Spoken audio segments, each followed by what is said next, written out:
Thank you, Alaska Hirlock. And just picking up some of those points directly, perhaps I will start with housing. And I always have worked very constructively with Senator Warfield in a number of different committees, and I'm glad to hear him speak about the importance of home ownership, because it's not something I hear often from Sinn Féin, and about people who want to buy their own homes who are living with their parents. It is very important. As Senator McGahan has said, though, it's not something that you make any provision for in your alternative budget. In fact, you abolish the Help to Buy scheme, and you make no reference to the funding of the housing of any kind other than social and affordable. Indeed, you've put aside £3 billion in your 2024 figures, whereas of course Paschal Donoghue has a figure of £5 billion of capital expenditure, Housing Finance Agency lending, which of course goes to developers to deliver private homes, and Land Development Authority housing investment as well. So £5 billion versus £3 billion, home ownership versus not home ownership. It's very clear where, if somebody wants to buy a home, they need to go.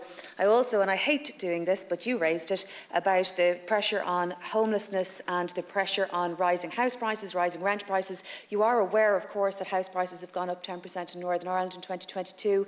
Rents have gone up 9.2% last year, and there are, very unfortunately, over 4,000 children in temporary accommodation in January 2023, an increase of nearly 500 children last year, which is a very significant challenge, recognising it's the highest, obviously, in the UK, and recognises the very significant housing pressures that every developed economy faces at this time, post-COVID, very significant supply chain pressures. And I think it really is important to always set out the complete facts in every case. This is a government that is delivering homes. I can see it right across my constituency. Everybody else can see it as well.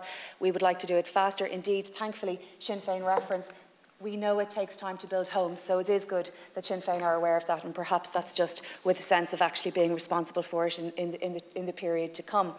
Can I address some of the benefits that the senators have raised in different ways? Thank you to, I acknowledge Senator Lombard detailing at the agriculture reliefs, because I didn't have the opportunity to do it in my time.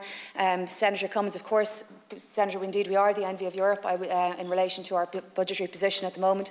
I was in London last week and I was asked by City AM whether or not we were the envy of Europe, because we were the only one really with a budget surplus of that kind, and I tried to downplay it, of course, because we have been through tough times before, but of course I had to acknowledge the very significantly positive situation that we are in.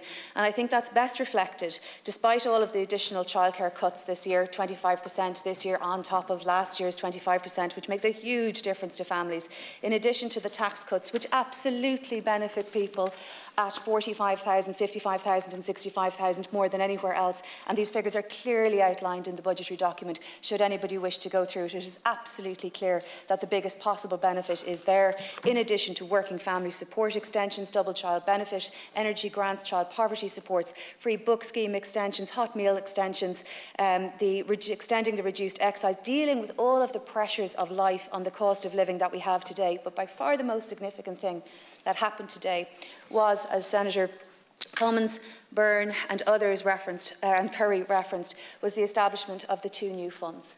Now, I came into Leinster House to work in this place in January 2008, while the Mahon Tribunal was still going on, before the banking crash, and I have worked through every single budget that the USC was created, that the USC was increased, the cuts to the most vulnerable that had to be done to try to rebalance the books and to try to get things back to a place where we recovered our sovereignty, got the budget back to budget balance at all, and indeed surplus, notwithstanding the pandemic and the Brexit challenge and everything else that we had. And today in 2024, 2023, not 10, 15 years after I came into Leinster House, and having gone through all of that period, we create two new funds. We create a fund that, in addition to the National Development Plan, addresses infrastructure, climate and nature, and gives us the opportunity to have targeted spending in each of those areas, as may be the case, as may be applied for by different ministers with specific funds. But by far the most significant thing that happened today was the creation of the Future Ireland Fund, which will be put on a statutory basis, where we will put 0.8% of our GDP in every year. We're putting £4 billion in straight away from the soon-to-be dissolved Rainy Day Fund, as it is called, or the Reserve Fund. And the intention is not to touch it. The intention is to grow it.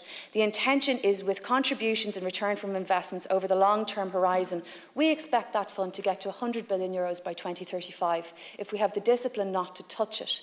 if we have the sense not to touch it, and to be able to take the return off that at that stage and invest it in what we need to do on an annual basis, and to maintain the resilience and the sustainability in our public finances that would see us through another crash, because it is such a different economic position.